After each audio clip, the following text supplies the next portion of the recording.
So how a PPI is supposed to work, you're supposed to be in a pretty serious situation. Say you're having some issues with gastric tissue ulceration and you're in a lot of discomfort.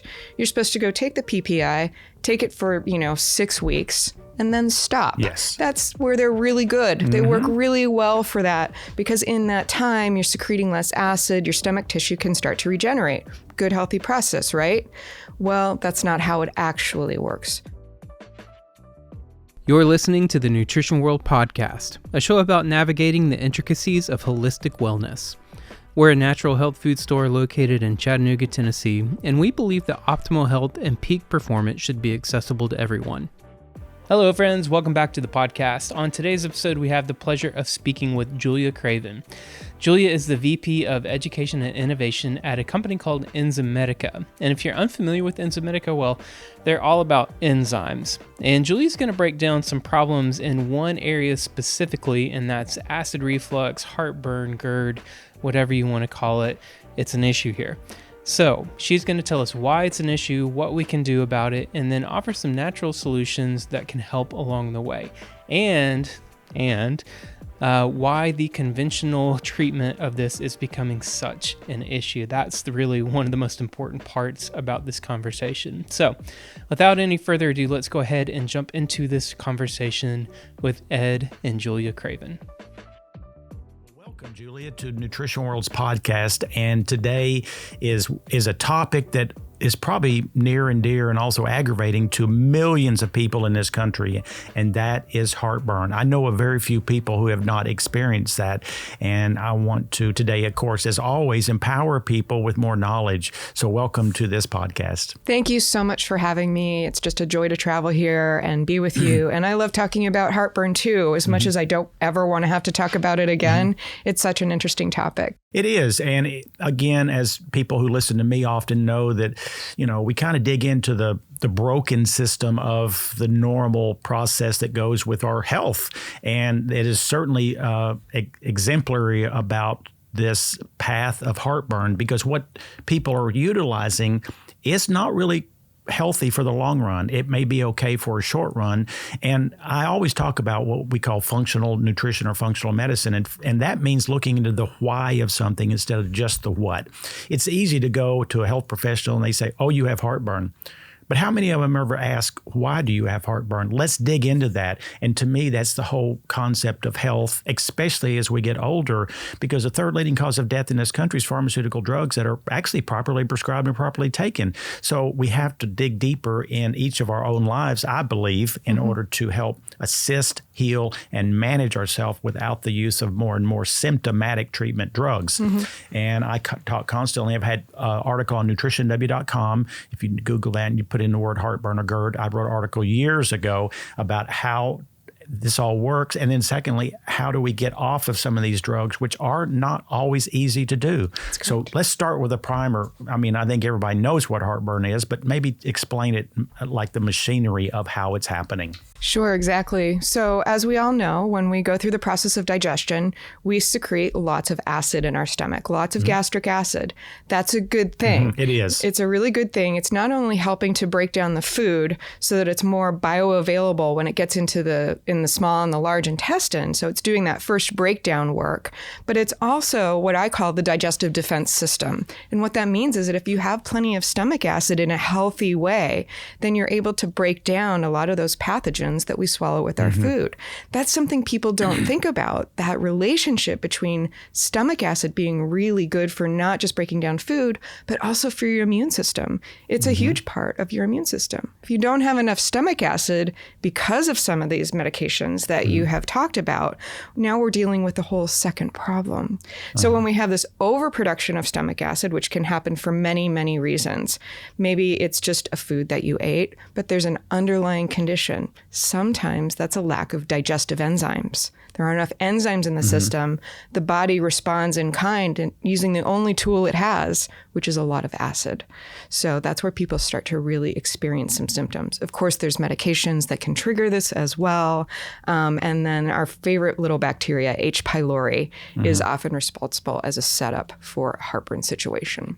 Exactly. And I love the fact that you made this statement, because the media makes acid out as a demon. Acid is imperative to our long-term health. It just doesn't need to be here. Right. It needs to stay down here. Yep. And so much of this has to do with the sphincter muscle, which is a gasket, and everything from a hernia to pushing on it to the wrong foods. And we'll go through that a little bit. But there are answers to this because, and I want to get into, first off, the reason why we don't want to stay on what we call a PPI, proton pump inhibitor, long term, because it can be devastating. The new research coming out, I mean, you're going to talk about from memory loss to blank, osteoporosis, you name it, is sad because these drugs are given out, well, not even given out much because now they're over the counter, like candy. And people say, I feel better. Well, feeling better is not the clue that you're doing the right thing always. It just isn't. So tell us about, of course,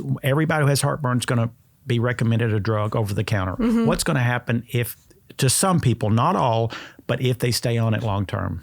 Right. So you mentioned those proton pump inhibitors.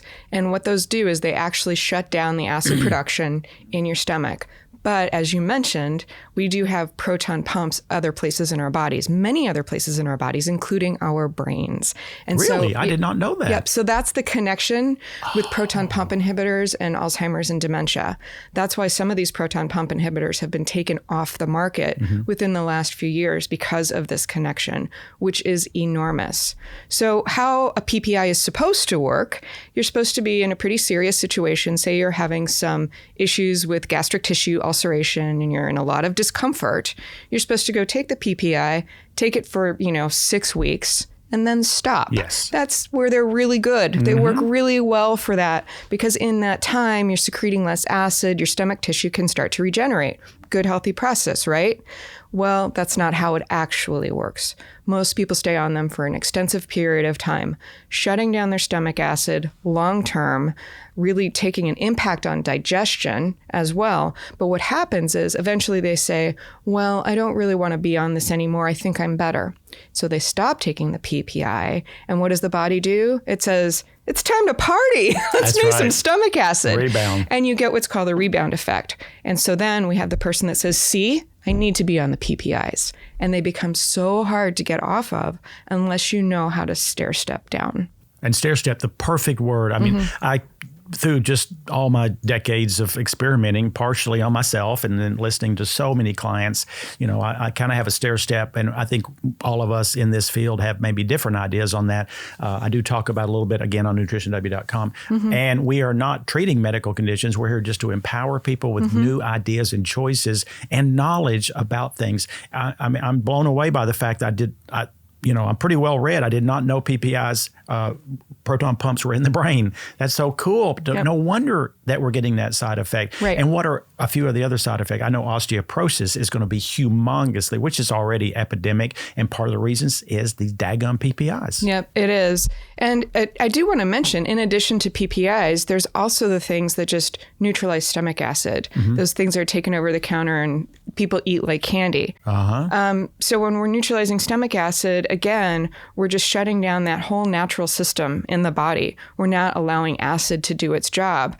And then what happens is people keep on having to take these calcium carbonate kinds of things because the body, again, is always just so intelligent and striving for homeostasis. So if we spend so much of our energy on digestion, right, and then we're shutting down digestion all the time, our body is having to work that much harder to just do what it was built to do. So using up so much energy that could have been used for productivity, for healing, for other purposes. Right. So we know, I think we've covered the dangers of PPIs. And again, I'm hugely connected to the fact that these are wonderful drugs on short runs. And when I say short run, I usually mean 2 weeks, no more than 6. At 6 weeks and more, you're going to create a rebound effect when you come off instantly. And so on my protocol, I do stair step people onto the other drug, which is a histamine blocker, because it's safer, not perfect, but far safer. And then that's a stair step with enzymes and the right nutritional backup. I love that. So a person, and a personal story here, I had many years ago, I started having heartburn out of nowhere. And I did everything. I took everything. I couldn't figure it out because I'm a real detective about my own body, foods, and nutrients.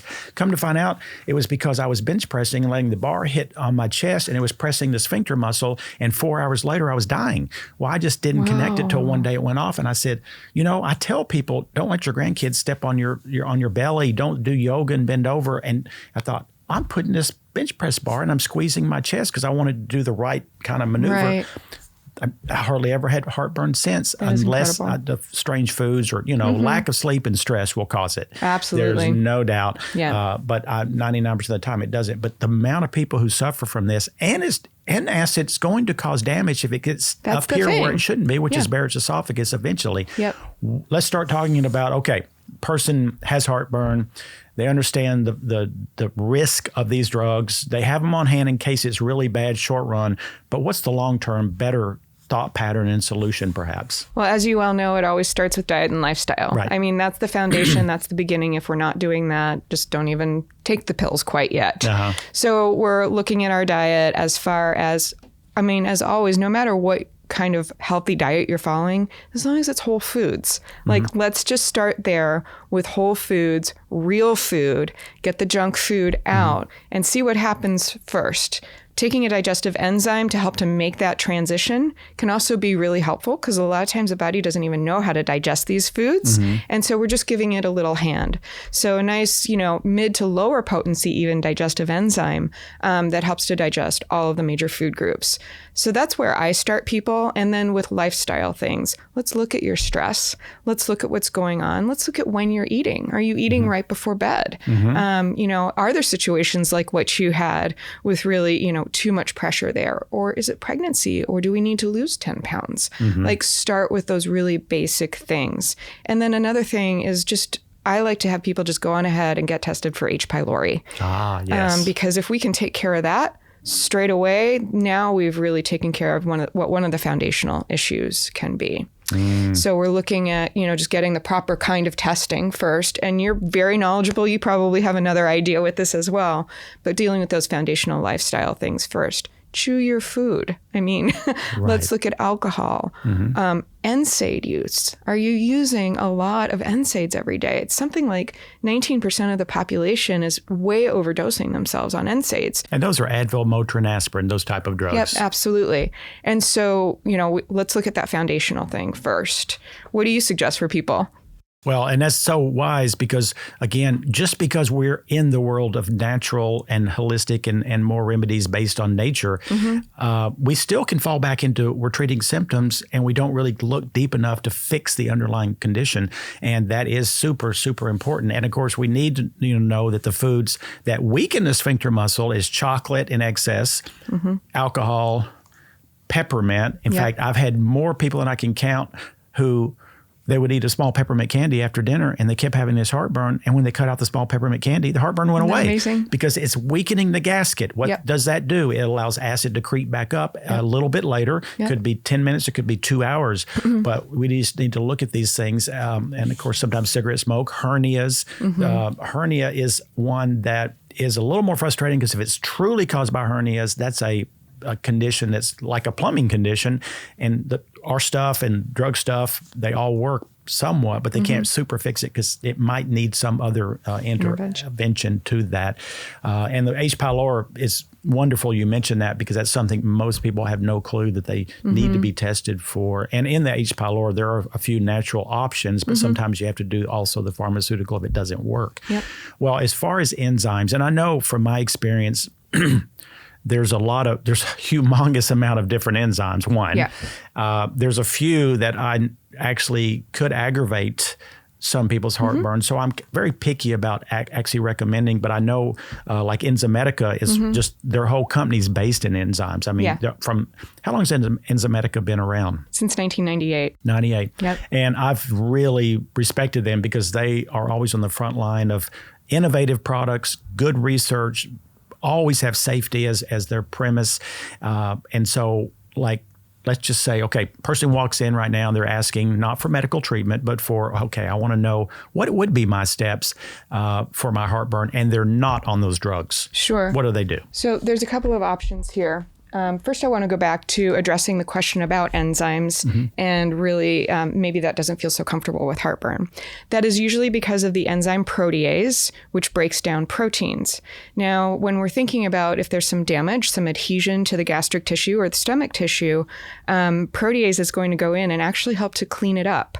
Protease helps to work on damaged tissue, cleaning it up so that it can regenerate more quickly. So it's a wonderful thing, but if you're feeling that action, it may feel like some warmth and discomfort. So our digestive enzyme for people in that condition is called acid soothe. So it has amylase for carbohydrates, lipase for fat, cellulase for fibers, but no protease, just to make sure that it's a very, very gentle formula. Okay. And then, you know, anytime that we're looking at repairing the gastric tissue, we're looking at herbs like slippery elm, deglycerinated licorice, prickly ash, things that really kind of help to regenerate and restore that. So I would get on an enzyme such as that, something that is either low protease or no protease, like the acid soothe. So that would be your foundational digestive piece. Now, this is something you're going to take with every meal. Yep, you take it. The instructions are to take before or after a meal. So that is addressing the digestive piece. It's also digesting the foundational, making sure that that tissue remains healthy with zinc carnosine. There's tons of research on zinc carnosine, anything from lower doses. I think most of the research is up at about 50 milligrams to help to regenerate stomach tissue. So if you're having that feeling, you want to make sure that you're actually protecting the tissue as well. The thing that I love is you've mentioned several times about the acid not coming up, right? And so, you know, the medical solution is neutralize the acid or block the acid. Well, there's another way. There's something called alginic acid, which is from brown seaweed. And when you take alginic acid and you chew it, it binds with water and it creates a raft of gel, basically, that sits on top of the stomach pocket so that the acid stays in place. So we're not neutralizing it, we're not stopping it, it's staying in place, it's still there, and therefore can't wash up. I love that. Isn't it cool? And so you're keeping all of the good things about stomach acid and keeping it in the place so that the esophagus can start to heal. And then it also is like really soothing and nourishing for any damaged tissue. So for the person that's like, I am having heartburn consistently, I am having heartburn right now, this is happening a lot, this is your kind of go-to. I call it like a natural OTC in a way because it acts that fast. It acts within a few minutes because all you have to do is chew it, and then the alginic acid starts to go to work. Now, so this is the one that you would do as needed. This is the one to be doing on a regular basis. Foundationally. And I want to say zinc carnosine it has tremendous amount of good studies. It isn't the same as regular zinc, people. The zinc carnosine is a special form that helps the cells of the gut and the esophagus and things to actually heal itself. Regular zinc's great for healing, but it's not specific as carnosine. And it's rare to find carnosine. I know the theory of that alginic acid, and it's almost like building a new gasket is what it's doing. And it is so common sense, and what a wonderful way to access Mother Nature and the miracles of our natural pharmacy, because it has no side effect. Right. None whatsoever. In fact, it's mildly even a little bit detoxifying as you digest it to help to pull things out of the system that aren't supposed to be there. I love that. Yeah, it's wonderful on many fronts. And you know as well as I do, so often in natural, we have to take things for a little period of time. So when we get something that works on contact, that's wonderful, especially for something like heartburn that can be so uncomfortable for people. So taking the acid soothe every meal, do you do it before or during or after? Well, most products for enzymes, we say take them before the meal, although you can take them before, during, after. But for acid soothe, we say take before or after, and here's why. You're going to get the best enzyme activity if you take it before, just because it's going to the stomach first and the food comes on top of it.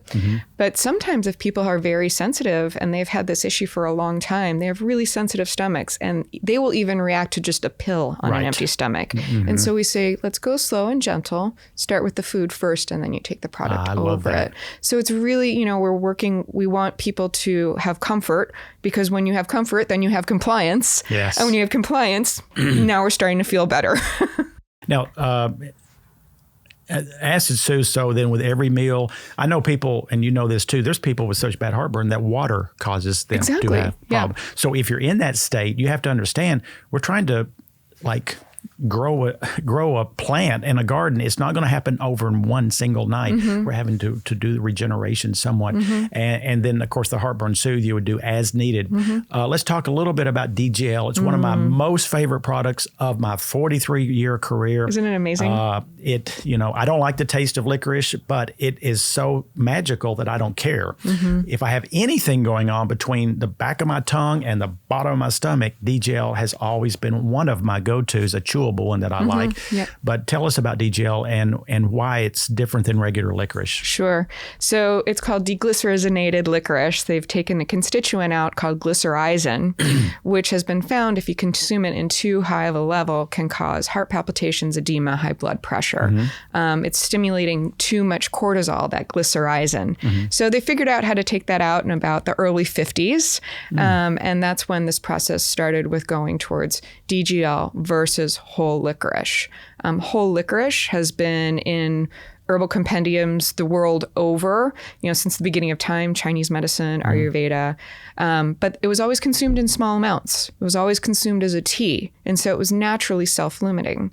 When people started to need to take more, when we became industrialized, we started to notice these negative side effects. So we figured out how to take that one constituent out and leave all the good ones, the good constituents, the glabrin, the glabridin, that really are helpful for healing. So what DGL does in chewable form, it's very important that it's chewable, is it mixes with saliva, which helps to activate it. It helps to make sure that mucosal layer that's on the inside of your stomach and in your digestive system is intact. That mucosal layer is so important because that's your own kind of internal bandage to help to protect those delicate epithelial cells, that delicate tissue that's in your digestive system.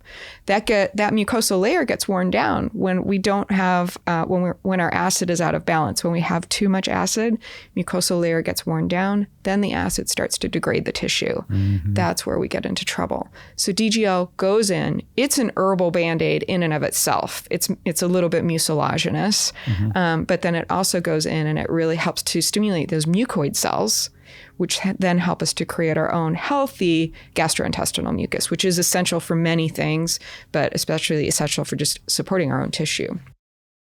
It never ceases to amaze me the common sense of following back into Mother Nature, because we can't fool Mother Nature, one, and we're not going to be smarter than Mother Nature. Now, science is important to have in the backup, of course, but this statement, always follow the science. Well, the problem is half the science out there is not legitimate. Right. Is funded by the wrong people for the wrong reasons, for the wrong conclusions. So forget this follow the science stuff, because you can't dig deep enough to know who's the honest one and who's the not, pretty much. Right. But, those of us who dig deep, we can kind of know, but we also fall back into wisdom of Mother Nature, especially those of us who've had a lot of years of this and respecting it. Of course, again, I'm very respectful of medical field. They save so many lives, but they don't have any respect for Mother Nature's long-term rules.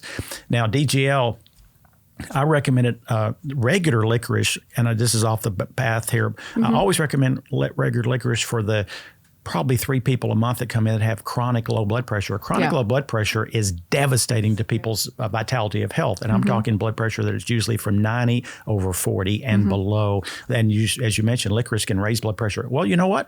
There's another gift from Mother Nature for the right person. You have low blood pressure, you take a lot of licorice morning and evening. I have had people just their whole lives turned around because of that one thing. Yes. And so, but I don't use it often, but when I have anything, again, I wouldn't say sore throat, but anything that's irritating from here down, DGL. And the thing is, just think about our own life. At 19 years old, we could eat anything we wanted. Right. We didn't have heartburn. We were a steel belly down there. Well, one reason we don't is because we lose the mucus layer. Well, I can't turn my 65 years back to 20, but what I can do is rebuild that mucus layer with common, natural, reasonably priced, totally safe ingredients. DGL is it. Again, I don't like the taste of it. I don't care. I want the results. Yep. So, I just love this concise conversation we're having, because I think we are going to empower some people who are very, very frustrated with their own body and also frustrated with the dangers of these drugs. Right. And you and I both know that 10 years ago, there was not a word about the risk of these drugs. Right. And it wasn't, I don't know if it wasn't really hidden, but It just wasn't bubbling up to the surface. And I kept saying 20 years ago, something bad's going to happen with this because we're fooling Mother Nature terribly. And not to go back to the other drug, but the histamine blockers don't completely fool Mother Nature. They modestly, so there's less side effect. And there's times, and a few times, I have taken Tagamet, which is one of the over-the-counter histamine blockers, if I had something like horrendously bothering me, but only for short runs. Yeah. But it is a safer drug. The PPIs concern me so much about what's going to happen to this country, and is happening right now. So with this option, we have options, and you're presenting those in a very safe manner. And again, they're very reasonable. Doing the timing right is important. Again, as you spoke about, the timing and having it on board, like I would, the Heartburn Soothe. If you don't have heartburn today, you just keep it. Right. You just have it in your cabinet. Right. Or your pocketbook or your pocket. Yep. And the other one you're going to do with every meal while we're rebuilding the damage from the gut linings and we're helping. And then the DGL would be a third option if you felt like you wanted to do that, right? Yeah. If it was becoming more advanced and you were having more serious kinds of symptoms. I do want to mention with the DGL, you said you don't like the taste a few times. And it's a strong taste of licorice. And you are chewing it. Those chewables work really well and they're very high quality. We've come out with a new innovation that I just wanted to mention because taste can be an issue with compliance. And Enzymedica has just launched a DGL gummy, the first one of its kind. And so you're kind of addressing both things. You're getting that wonderful presence of the DGL and all of that's healing power. But if somebody, and this is an issue, a lot of times people who are coming in maybe for the first, second, third time, they're experiencing heartburn, their palate maybe isn't quite as set up to natural yet. And so giving them something that's more delicious and tasty, you're going to get that compliance again. And that's where it's at. It's all about compliance. Yes. And so if we make it taste yummy, we have to do this with kids and we have to do it with adults sometimes too. We're assured that they're going to keep tasting it and taking it. I'm so glad you said that. I actually do remember seeing that at the latest nutrition show that we went to. Oh. And I remember getting a sample of it. You were giving samples, weren't you? Yeah. I was blown away, and why I forgot it, I don't know. And we'll be getting that in very soon, I know, because it was definitely better tasting than any other that I have chewed in a tablet that was chewable. So that's exciting, and I will be keeping that on hand for sure from as soon as we get it back in. So I think we've created a great plan for people. We've talked about the fact of how enzymes work, how the drugs are less, we should be more risky and consider them risky and more cautious, and what to do for basic symptoms and also what to do for the long haul of rebuilding ourselves. Again, we have a lot of, well, you don't, you're young. I have a lot more miles on me. And just like a car, it has a lot of wear and tear. And we just kind of have to work harder as the years go on in order to keep the systems afloat and make them work optimally well. Right. And that's not going to be the purpose of most drugs. They are there to get you out of a hole, out of a ditch, help you during a short run. But more and more people are really, and I have to thank COVID for this. COVID has opened the eyes of not only many of the public as far as our health is vital to our longevity. Our health is vital to living and breathing, but also medical people. I've had so many physicians and nurses and nurse practitioners that are inquisitive now, and before the doors were shut. So I think it's just many things in life we label as bad, but it's always a combination. And there's some great things that's happened, and this is one of those based on COVID. I see people taking such more responsibility for their life, and they don't really trust the drugs as much. Right. They are life-saving in the right moment, but in the other moments, they may not be. Yep. Well, Julie, this was an awesome education for heartburn. Anything else you'd like to say? I just want to say I appreciate this conversation so much because what we're touching on over and over and over again is the integration of what we will call allopathic and holistic medicine, because it really is about using the best remedy at that moment in time and then figuring out how to get back to nature and supporting your body to get back to homeostasis, which is where it wants to be. So thank you so much. Such a pleasure. And same here. I love talking to people with the passion and education that you have.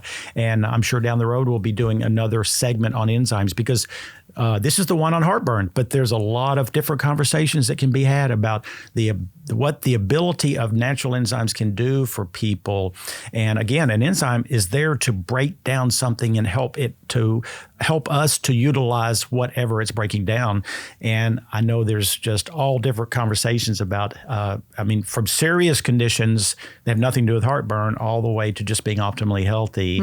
And I've experimented a lot with enzymes, and I have my friendly enzymes. I have a few that didn't work and a couple that bothered me. A little bit's experimenting, but Enzymedica has done such a good job, like you said, taking out the protease. You've got it planned for people better than any one company that I have seen in the industry. So thank you again, and we'll be seeing you in another 6 months to a year, guaranteed. Good. Absolutely. See you soon. Right, my friend.